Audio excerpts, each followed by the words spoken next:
여호와를 찬송하라는 제목으로 은혜를 나누도록 하겠습니다. 천지를 창조하시고 당신의 형상대로 사람을 창조하신 그러한 하나님께서는 인생들에게 은혜와 복을 주시려고 자연을 활용하셔서 자연 만물을 통해서 은혜를 주시고 또 무엇 때문에 은혜를 주시냐? 하나님의 은혜를 깨닫게 하기 위해서 은혜를 베푸셨습니다. 아멘. 그런데 많은 사람들은 하나님께서 베푸신 은혜 가운데 살아감에도 불구하고 사람들은 그의 은혜를 자기들이 힘쓰고 애씀에 드러나는 결과라고 자만하며 살아갑니다. 허나 오늘 본문의 다윗은 하나님의 힘으로 권능으로 산을 세우시고 권능으로 띠를 띠시며 라고 하나님의 권능이 이스라엘뿐만 아니라 온 땅에 우리 모든 인생 가운데 미치심을 찬양하고 있습니다. 하나님의 힘으로 천지 만물을 창조하시고 때에 따라 하나님은 물을 떼어 윤택하게 하시건만 사람들은 자연을 자기들의 힘으로 다스려 보겠다고 과학을 발전시키고 기술을 발명하였습니다. 각 기술의 발전으로 사람은 깊은 땅과 바닷속에 들어가서 광물을 캐내었습니다. 높은 하늘로 올라가서 지구를 한눈에 살펴볼 수도 있게 되었습니다. 인류의 발길이 닿지 않은 미개척지로 들어가서 자원을 캐내기도 하였습니다. 마치 하늘에까지 올라가 보겠다고 바벨탑을 쌓아 올렸으나 하나님께서 그들의 언어를 흩어버리심으로 하나님의 뜻이 아님을 드러내셨던 일들을 연상케 하고 있습니다.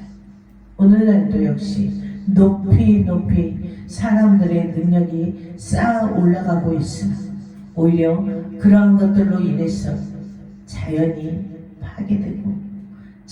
파괴되는 이런 현상이 드러나고 지구가 힘들어하고 있고 기후변화가 일어나서 그 작용으로 사람들이 생활하기에 힘들어져 가고 있습니다. 하나님께서 천지를 창조하시고 사람에게 자연을 다스리라고 위임하신 것은 그 위임받은 것을 지 마음대로 사용하라고 주신 것은 아닙니다. 하나님의 뜻을 먼저 깨닫기보다 자신들의 탐욕을 위해서 개간하려 하지만 지구가 실험합니다. 기후변화 현상을 나타날 때 사람들이 그것에 대응하려 하지만 여러분 어떻습니까? 사람은 그 힘의 능력에 한계가 있어요. 자연 앞에서 죄 앞에서 연약함을 드러낼 수밖에 없는 것을 우리는 볼 수가 있습니다. 지구의 거대한 현상이 죄로 나타나고 사람들은 그 죄의 현상 앞에서 속수무책일 수밖에 없습니다. 탐욕 때문에 개발이라는 맹목으로 자연스럽게 흘러가는 강물을 막아버리고 그래서 어떻게 됐습니까? 강물이 썩어가는 현상이 드러나고 여러 가지 문제들이 드러나고 있습니다. 우리는 지금 우선 당장의 불편함을 고수하더라도 우주와 만물을 다스리시는 우리를 도우시는 하나님을 바라봐야 할 때입니다. 우리는 이런 불편함을 고수하더라도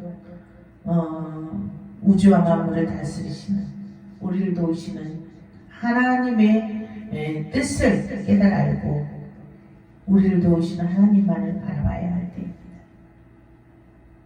그의 은혜를 깨달아 찬송해야 할 때이고 그의 뜻을 깨닫기를 강구해야 할 때입니다.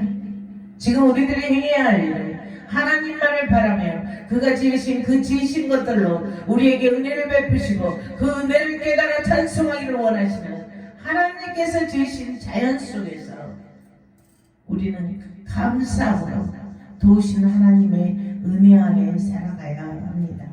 아멘. 늘 은혜를 주시건만 그 은혜 안에 살아가지만 우리가 깨닫지 못할 뿐이고 내가 했다고 자만하며 살아갈 뿐입니다. 우리가 하나님의 은혜 안에 살아갈 때 하나님께서는 회개하며 간구하며 감사 찬송함으로 나아가는 자들에게 위기를 이길 수 있게 하시고 명철과 총명을 주시고 지혜를 주셔서 그의 뜻을 따라 다스릴 수 있는 능력을 부으시고 은혜 가운데 살아가게 하실 것입니다. 아멘. 왜냐하면 하나님께서 우리들에게 바라고 하시는 한 뜻이 있다면 우리들에게 찬송받기를 원하시고 예배를 받으시기를 원하시기 때문입니다. 아멘. 하나님께서 우리들에게 은혜를 베푸시는 것은 우리들에게 세상의 물질을 바라는 것이 아닙니다.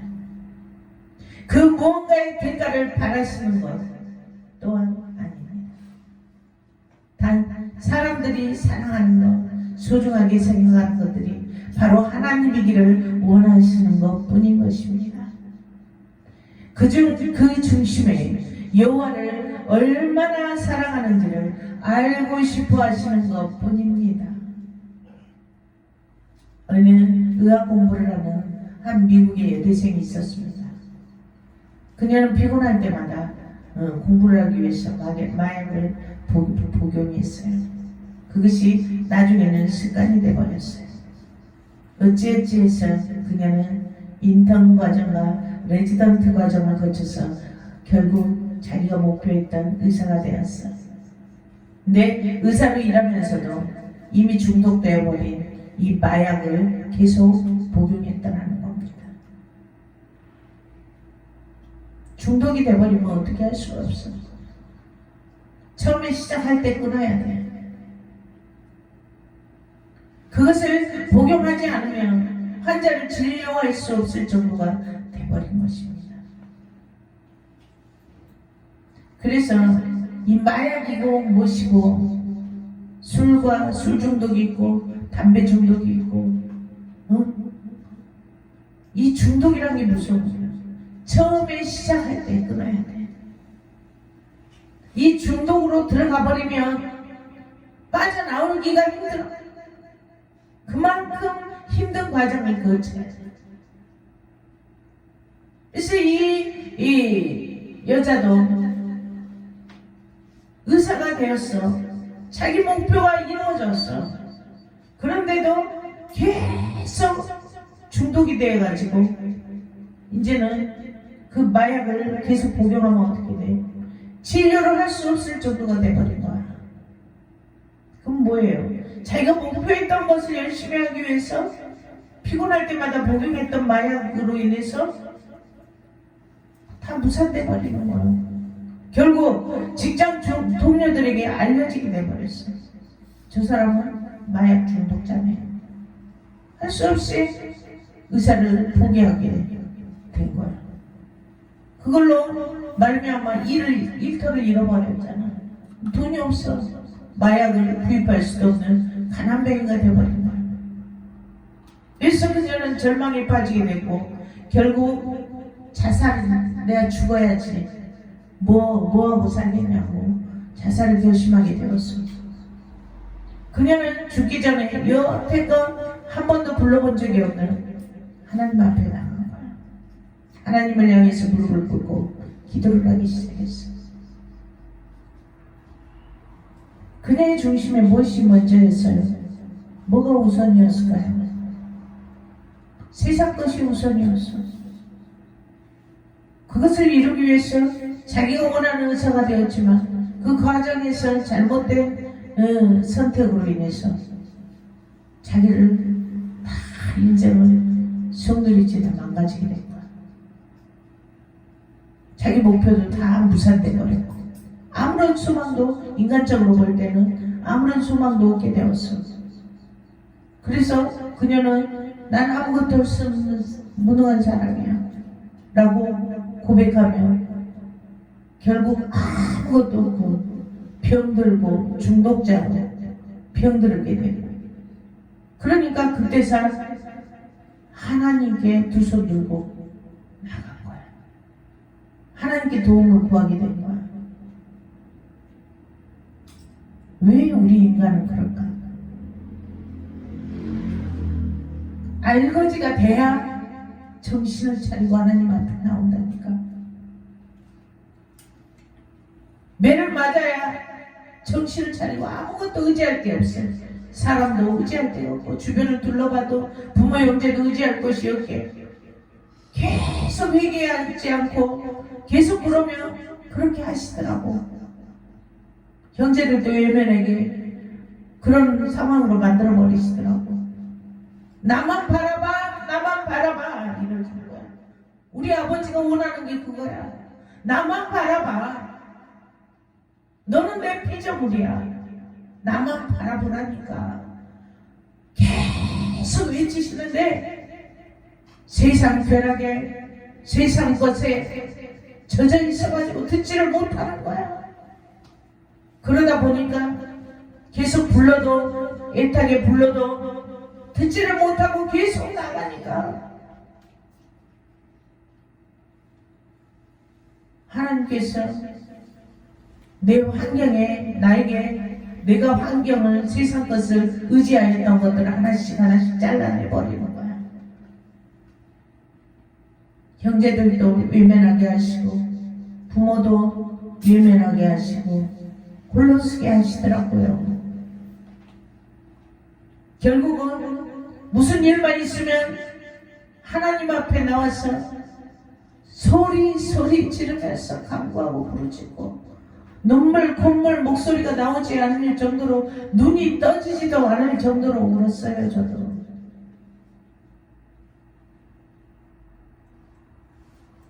왜 그럴까 우리 인간들은? 처음부터 왜 깨닫지 못할까? 이 여자도 자신을 다 버릴 때 자신을 다 버리고 두 손 들고 아버지뿐입니다. 아버지 나를 도와주세요 라고 했을 때 그녀 안에 뜨거움을 느끼게 됐어. 성령의 전율을 느끼게 되었어. 여태껏 그런 느낌을 받아본 적이 없지. 성령의 불이 임한 거야. 그러면서 자기 온 전신에 뜨거움을 막 느끼면서 지금까지 그 중독으로 자기 두 어깨를 짓누르고 막 그래왔던 무거웠던 그 짓누르던 그 짐을 그 누군가 간구할 때 양손으로 싹 거두어가는 것을 체험하게 된 거야. 자신의 욕망을 버리고 아버지 나는 아무것도 할 수 없는 무능한 사람입니다 라고 주님 앞에 두 손 들고 나오는가. 그녀는 하나님께 도우심을 받게 된 거야. 새 힘을 공급받았어. 힘과 능력을 공급받고 성령의 도우심을 받아서 마약과 알코올 중독으로 삶을 포기한 사람들을 위해서 이제는 봉사하며 일생을 살아가고 있다고 합니다. 모든 죄악은 이 육체의 탐욕으로부터 시작됩니다. 하나님의 은혜를 깨닫지 못하고 자신의 노력으로 세워나가려 하는 것 또한 탐욕으로부터 시작됩니다. 땅을 돌보시고 물을 대어 윤택하게 하시며 강에 물이 가득하게 하시고 땅을 예배하시며 곡식을 주시는 하나님의 은혜에 그 생수의 흐름을 우리의 탐욕이 막아버리는 것입니다. 하나님의 피조물인 우리들은 무엇보다도 하나님의 은혜 안에 거하는 것이 먼저임을 깨달아야 합니다. 아멘. 늘 우리는 하나님의 은혜 안에 거하는 게 보면 예배 안에 첫째 예배, 둘째도 예배, 셋째도 예배. 예배 안에 거할 때 그 모든 것을 내가 공급받을 수가 있기 때문입니다. 시편 4편 8절에 내가 평안히 눕고 자기도 하리니 나를 안전히 살게 하시는 이는 오직 여호와이십니다 라고 말씀하셨습니다. 우리를 평안히 눕고 자기도 하고 안전하게 하실 분, 평안하게 하실 분, 해결자이신 분, 해결해 주실 분 오직 하나님밖에 없어요. 아멘. 하나님께서는 당신의 형상대로 지으신 사람들을 사랑하시고 은혜를 베푸시기를 원하십니다. 축복하시기를 원하십니다. 잘 되기를 원하십니다. 응? 어떤 사람은 그렇습니다. 하나님 말을 안 들었더니 하나님이 나를 때렸다. 나를 망하겠다. 결코 그렇지 않습니다. 우리 아버지는 축복하시기를 원하시고 은혜 베푸시기를 원하셔서 당신 안에 있을 때는 당신이 지키시고 보호하시며 인도하십니다. 자기를 버리고 나온 자에게 마음껏 능력과 지혜와 충만함을 부어주시는 겁니다. 이길 수 있는, 그럴 때 이길 수 있는 인간 능력과 지혜를 공급하는 겁니다. 당신 안에 안전하게 평안하게 거하시기를 원하십니다. 디모데후서 1장 7절의 말씀에 하나님이 우리에게 주신 것은 두려워하는 마음이 아니요 오직 능력과 사랑과 절제하는 마음이니라고 말씀합니다. 그래서 하나님은 우리에게 능력과 사랑과 절제하는 마음을 주시는 분이심을 말씀하고 있는 것입니다. 절제하는 것, 사랑하는 것 또한 능력입니다. 은혜입니다. 내가 강하기 때문에 성령께서 주시는 은혜를, 능력을, 지혜를 받지 못하는 것 뿐입니다. 마귀에게 속해서 이끌림을 받으면 어쩔 수 없잖아요. 선악과를 따먹느냐 안 먹느냐 자기에게 달려있잖아요. 하나님이 그거 억지로 할 수 없는 거예요. 우리에게 고난을 주셨어요. 선악과 따먹냐 마냐, 망하냐 응하냐 우리가 선택하는 거예요. 나를 버리고 주님께로, 주님 안에 거하느냐, 내가 해보겠다고 발버둥 쳐서 성공하겠느냐, 이거 다 자기에게 달려있는 거예요. 절제하지 못하고 탐욕을 쫓는 것은 마귀에게 속한 마음이고, 이와 같은 마음은 바로 하나님의 인도하심을 파괴하는 결과만을 낼 뿐인 것입니다. 요즘 물 부족으로 절수를 통보받고 있는 심각한 상황 속에 우리는 살아가고 있습니다. 이대로 간다면 3월이면 우리는 편리를 추구하며 살아가다가 결국 인간의 한계에 도달할 수밖에 없는 것을 우리는 깨닫게 될 것입니다. 조금 불편해도 하나님이 인도하신 대로 때에 따라 필요에 따라 실만한 물가로 인도하시는 하나님의 은혜에 감사로 찬송하는 예배 중심의 삶을 살아가시기를 축복합니다. 하나님이 우리들에게 즐거움을 주고 싶어 하십니다. 위로와 소망 가운데 거하라고 말씀을 또 주십니다. 늘 은혜로 채우시는 하나님이심을 우리에게 말씀하십니다. 내가 해결자야. 내가 너희의 위로자야. 너희 문제를 해결할 해결자야. 나에게 내 안에서 평안을 얻어 라고 말씀하십니다. 왜 그렇게 두려워하고 있니?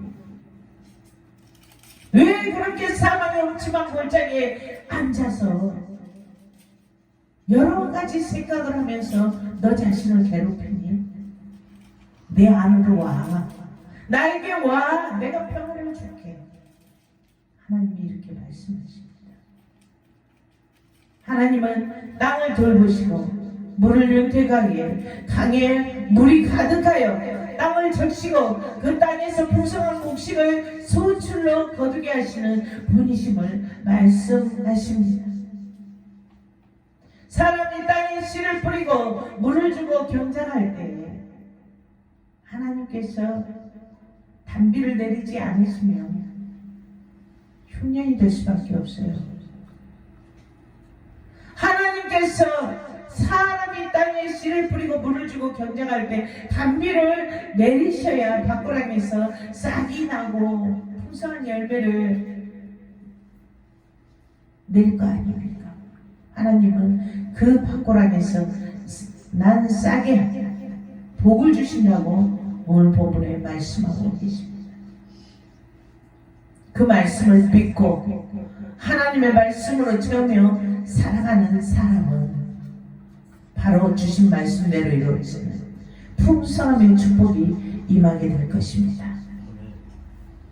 우리 하나님은 우리들의 탐욕을 내려놓을 때, 버릴 때 그냥 내려놓고 한쪽 귀퉁이에 놔뒀다. 넌 저기 구석탱이 있어. 나중에 내가 쓸만할 때 쓸게 하고 구석탱이 너무 안 돼. 다 미련 없이 버려야 돼.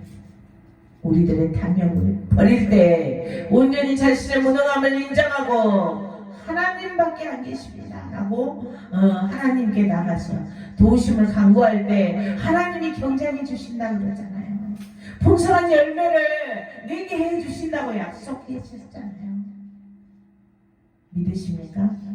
믿는 자들에게는 이와 같은 풍성한 열매를 내는 그런 인생을 살아가게 하실 것입니다. 그의 은혜를 다 깨달아 감사로 찬송하는 삶을 살아갈 때 하나님께서는 우리의 감사를 흠양하시고 기뻐 받으실 것입니다. 다윗은 주의 은택으로 한 해를 관 씌우시니 주의 길에는 기름방울이 떨어지며 들의 조장에도 떨어지니 작은 산들이 기쁨으로 띠를 띄웠나이다 라고 찬송하셨습니다. 오늘 추수감사절을 통해서 더욱더 하나님의 은혜를 늘 깨달아 늘 은혜를 알아야 돼요. 우리가 감사와 찬송하는 삶을 통해서 우리의 삶 속에 늘 하나님의 기름방울이 떨어지는 기름진 인생, 윤택한 인생, 주님의 손길이 우리 인생에 안 미친 곳이 없이 기쁨과 찬송이 끊이지 않는 의의 면류관의 주인공들이 다 되시기를 축복합니다. 기도합니다. 하나님 감사합니다. 우리 모든 인생이 주님께 믿고 맡기며 나를 버려 온전히 주님으로 인하여 살아가 우리 인생이 기름진 인생이 되게 하시고 형통한 인생이 되게 하시고 아버지여 우리 인생에 하나님의 축복의 손길이 안 미친 곳이 없는 기쁨과 찬송이 끊이지 않는 아버지 위의 멸관의 주인공들이 다 될 수 있도록 하나님 축복하여 주시옵소서. 우리를 사망 길에서 구원하신 예수 그리스도의 은혜와 하나님의 크신 사랑하심과 성령님의 감동과 이루게 통하시며 늘 우리의 인생 가운데 기름방울을 떨어뜨리며 윤택한 인생을 살아가기를 원하는 우리 풍성한길 모든 권속들 머리말이 위에 지금으로부터 영원히 함께할 지어다.